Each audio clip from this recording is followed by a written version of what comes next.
అందరికీ నమస్కారం. ఇవాళ మనతో ప్రముఖ ఆస్ట్రాలజర్ వంగర రవిశంకర్ శర్మ గారు మనతో ఉన్నారు. వారితో మాట్లాడదాం. గురుగారు నమస్కారం. నమస్కారం అండి. గురుగారు, ఆగస్టు నెలలో వృషభ రాశి వారికి ఎలాంటి ఫలితాలు ఉండబోతున్నాయి కాస్త వివరించండి. తప్పకుండా. వృషభ రాశి వారిని మనం గమనించినట్లయితే ఈ రాశి వారికి వచ్చేటప్పటికి ఈ యొక్క నెలలో ఫస్ట్ 16 days చాలా అనుకూలమైనటువంటి ఫలితాలుగా చెప్పొచ్చు. జన్మరాశిలో వచ్చేటప్పటికి కుజగ్రహ సంచారం జరుగుతుంది. తృతీయంలో వచ్చేటప్పటికి రవి ఉన్నాడు అనమాట. ఈ రాశి వారికి ముఖ్యంగా వచ్చేటప్పటికి ఉద్యోగ పరంగా చాలా అనుకూలంగా ఉంటుంది. విదేశీయాన ప్రయత్న సంబంధితమైన విషయాలు, దూర ప్రాంత ప్రయాణ సంబంధితమైన విషయాల్లో అనుకూలత అనేది ఎక్కువగా ఉంటుంది. అదేవిధంగా వీరు చేసేటువంటి పనిలో వచ్చేటప్పటికి ఉన్నతాధికారులు, మరి అదేవిధంగా హై ప్రొఫెషనల్స్ అన్నమాట. అంటే వీరి పైన ఉండేటువంటి ఉన్నతాధికారులు ఎవరైతే ఉంటారో కార్యాలయాల్లో కానీ గృహంలో కానీ ఎక్కడైతే పనిచేస్తుంటారో వారితో వీరు వారి యొక్క మన్ననలు పొందగలుగుతారన్నమాట. ప్రమోషన్స్ వచ్చే అవకాశం ఉందంటారు. ఆ ప్రమోషన్స్ పరంగా కూడా కొంచెం బాగుంటుంది. ఇంక్రిమెంట్స్ పరంగా కూడా చాలా అనుకూలమైనటువంటి ఫలితాలుగా చెప్పచ్చు. ఎవరైతే ఉద్యోగ ప్రయత్న సంబంధితమైన విషయాల గురించి ప్రయత్నం చేస్తుంటారో వృషభ రాశి వారికి కొత్త ఉద్యోగం రావటం, అంటే కొత్త ఉద్యోగ ప్రయత్నాల్లో అనుకూలత అనేది బాగా పెరగడం అనేది ఒక మంచి అనుకూలమైనటువంటి ఫ్యాక్టర్ అన్నమాట. సో ఆ ఫ్యాక్టర్ పరంగా రవి యొక్క పూర్తి అనుకూలత వీరికి 16, 15వ తారీఖు వరకు రాగలుగుతుంది. దీని ప్రకారంగానే వీరికి వచ్చేటప్పుడు 8th ర్యాంక్ ఇవ్వడం జరిగింది అనమాట. అంటే 12 రాసులకి ఒక్కొక్క రాశికి ఒక ర్యాంక్ ఇస్తుంటాను నేను. ఈ యొక్క రాశికి వచ్చేటప్పటికి 8th ర్యాంక్ చెప్పచ్చు అనమాట. 8th ర్యాంక్ ఎందుకు ఇచ్చానంటే దానికి గల కారణం వచ్చేటప్పటికి జన్మరాశిలో గురు అంత యోగించడు, కానీ లాభస్థానంలో ఈ రాశి వారికి వచ్చేటప్పటికి రాహు అనుకూలంగా ఉన్నాడు. మనం ఇందాక చూసినట్టయితే రాహు యొక్క మార్పు స్థితిగతి గురించి నేను ఒక వీడియో చెప్పడం జరిగింది. ఎవరైతే చూసేటువంటి వారు ఎవరైతే ప్రేక్షకులు ఉన్నారో కావాలంటే ఆ యొక్క ఏ నక్షత్రాలకి ఎటువంటి ఫలితం వస్తుంది, ఎందుకంటే రాహు యొక్క మార్పు శని నక్షత్రంలోకి జరుగుతున్నప్పుడు కొన్ని నక్షత్రాలకి మంచి అనుకూలమైనటువంటి ఫలితాలు రావడం జరిగింది. దాని ప్రకారంగానే వీరికి బాగా అప్రైజ్ ఇవ్వడం, 8th ర్యాంక్ పొజిషన్ ఇవ్వడం అనేది కూడా జరిగింది అనమాట. జన్మరాశిలో గురువు యోగించట్లేదు. కొన్ని కష్టాలు, అంటే ఎటువంటి కష్టాలు అంటే ఒకే పని కోసం మీరు గమనిస్తూ ఉంటాం. మన సొసైటీలో కూడా వచ్చేటప్పటికి ఒక పని మనం కూడా చేసేటప్పుడు రిపీటెడ్గా ఒక మనిషి కోసం వెళ్ళినప్పుడు 4-5 సార్లు వెళ్ళాల్సి ఉంటుంది. ఒకసారి బ్యాంక్ పని కూడా వెళ్తూ ఉంటారు. చాలా సింపుల్ పని బ్యాంక్ వెళ్ళటం, బ్యాంక్ అకౌంట్ ఓపెన్ చేయడం కానీ సింపుల్ పనులు. వెళ్ళే పని జరగదు, మళ్ళీ వెళ్ళాల్సి వారి కోసం 4 సార్లు తిరగాల్సి ఉంటుంది. ఇలాంటి ఎందుకు జరుగుతుంటారంటే సక్సెస్ అనేది ఒక్కోసారి నెగిటివ్గా తయారైనప్పుడు ఏమవుతుందంటే అదే కదా, దాన్నే కదా సక్సెస్ అనేది. జ్యోతిష్యం చెప్పేది ఏంటి, this is totally luck base, success rate ఈ బేసిస్ మీద వెళ్తుంటుంది. ఈ బేసిస్ మీద చెప్పాలంటే వీళ్ళకి 8th ర్యాంక్ ఇవ్వడం జరిగింది. వృషభ రాశిలో కొన్ని నక్షత్రాలకి చాలా అనుకూలమైనటువంటి ఫలితాలు కూడా చెప్పాను నేను ఆ వీడియోలో. ఆ నక్షత్రాల వారికి బాగుంది కాబట్టి 8th ర్యాంక్ ఉంది. ప్లస్ రవి యొక్క స్థానం బాగుంది. ఇప్పుడు ఆ యొక్క ఫ్యాక్టర్స్ అనేది అనుకూలిస్తుంది. అలాగే వ్యాపారస్తులకు ఎలా ఉండబోతుంది వృషభ రాశి వారికి? వ్యాపారస్తులుగా మనం చూసినట్లయితే కొద్దిగా ఖర్చు అనేది కొద్దిగా ఎక్కువగా ఉంటుంది ఈ రాశి వారికి. ఎందుకంటే కుజుడు జన్మరాశిలో ఉన్నాడు అన్నమాట. ధనక్షయ కారకం అంటారు అన్నమాట. కుజుడు జన్మరాశిలో ఉన్నప్పుడు కొద్ది ఖర్చు అనేది ఎక్కువగా ఉంటుంది. కానీ తృతీయంలో రవి అనుకూలత అనేది వీరికి బాగా కలిసి వచ్చే విధంగా ఉంది.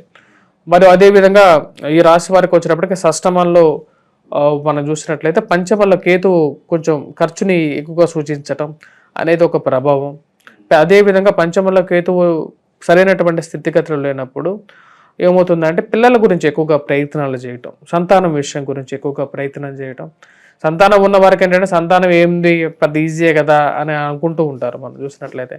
కానీ ఏ మనిషికి ఏది లేదో అదే కష్టం. ఇప్పుడు మనం చూసినట్లయితే డబ్బు లేనివాడికి డబ్బే కష్టం, పెద్ద పొజిషన్లో లేనివాడికి పెద్ద పొజిషన్ లేదే కష్టం, అంటే ఉద్యోగం లేనివాడికి ఉద్యోగం రాకపోవడమే కష్టం, మనశ్శాంతి లేని వాడికి కొంచెం పీస్ఫుల్గా ఉండాలనుకో అదే కష్టం కదా. ఇప్పుడు సంతానం లేని వాడికి సంతానమే కష్టం.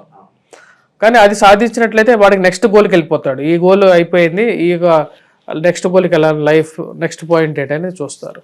అలాగే రియల్ ఎస్టేట్లోనూ లేకపోతే ఇంకా వేరే ఏదైనా పెట్టుబడి వేరే వాటిలో ఇన్వెస్ట్ చేసే వాళ్ళు ఉంటారు. సో అలాంటి వాటికి ప్రతికూల పరిస్థితులు అనుకూల పరిస్థితులు కనిపిస్తుంది. ఈ రాశి వారికి వచ్చినప్పటికీ స్పెషల్గా చెప్పాలంటే తృతీయంలో ఉన్నటువంటి రవి యొక్క స్థానం బాగుందన్నమాట.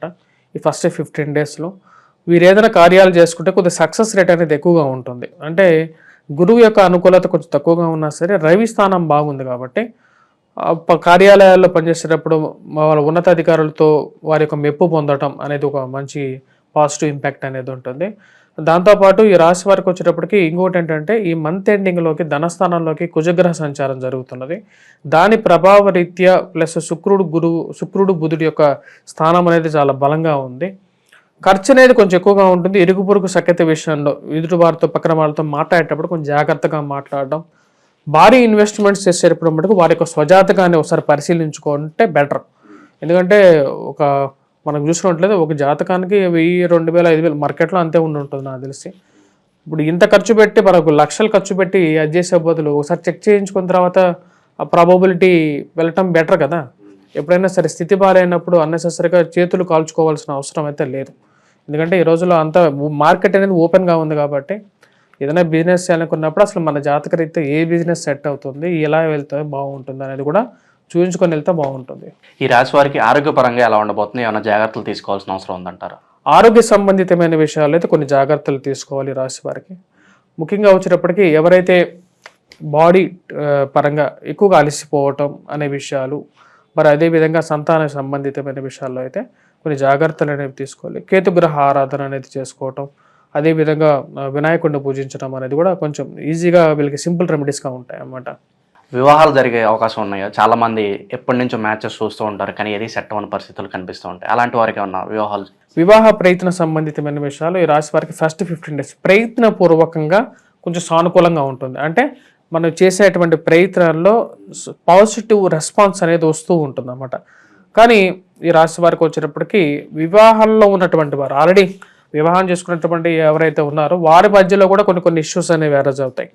ఆ విషయం కూడా ఒక ఇంపార్టెంట్ ఫ్యాక్టర్ అన్నమాట. ఎందుకంటే జన్మరాశిలో కుజుడు ఉన్నప్పుడు ఏంటంటే కోపం ఎక్కువ ఉంటుంది, అసహనం ఉంటుంది, మాట్లాడేటప్పుడు లేదు చిరుబుర్లు ఆడడం అనేది కూడా జరుగుతుంటుంది. ఇవన్నీ ఏంటంటే చిన్న చిన్న మాటర్స్ కూడా ఎప్పుడు మంచిగా మాట్లాడేవాడు కూడా కొన్నిసార్లు ఏం చేస్తారంటే కొన్నిసార్లు సరిగా మాట్లాడు. దానికి కారణం ఏంటి?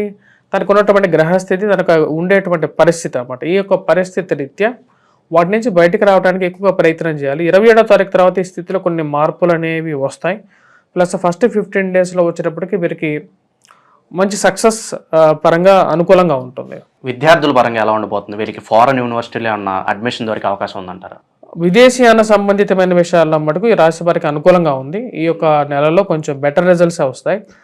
ప్లస్ ఈ రాశి వారికి, వృషభ రాశి వారికి వచ్చేటప్పటికి ప్రయాణ సంబంధితమైన విషయాల్లో రాహు యొక్క అనుకూలత అనేది చాలా ఇంపార్టెంట్.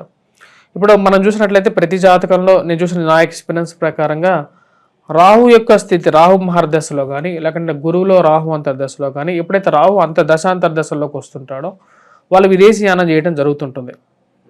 అలాగే వృషభ రాశి వారికి కూడా ఇప్పుడు రాహు లాభస్థానంలో మంచి అనుకూలమైనటువంటి స్థానంలో ఉన్నాడు. అది అనుకూలించే విధంగా ఉంటుంది.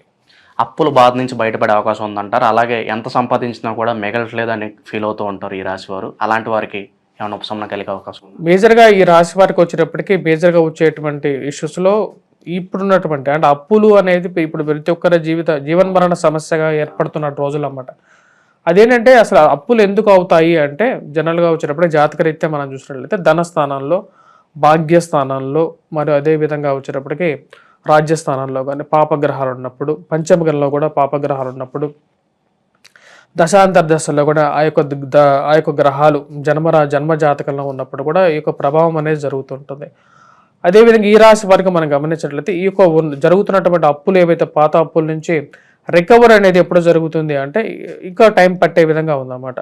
అట్లీస్ట్ మేబీ ఇంకో 45 రోజులు, ఈ 27వ తారీఖు నుంచి ఇంకో 45 రోజులు, అంటే ఆగస్టు 27 అంటే మీకు సెప్టెంబర్, అక్టోబర్కి కొంచెం డిఫరెన్స్ అనేది ఉంటుంది.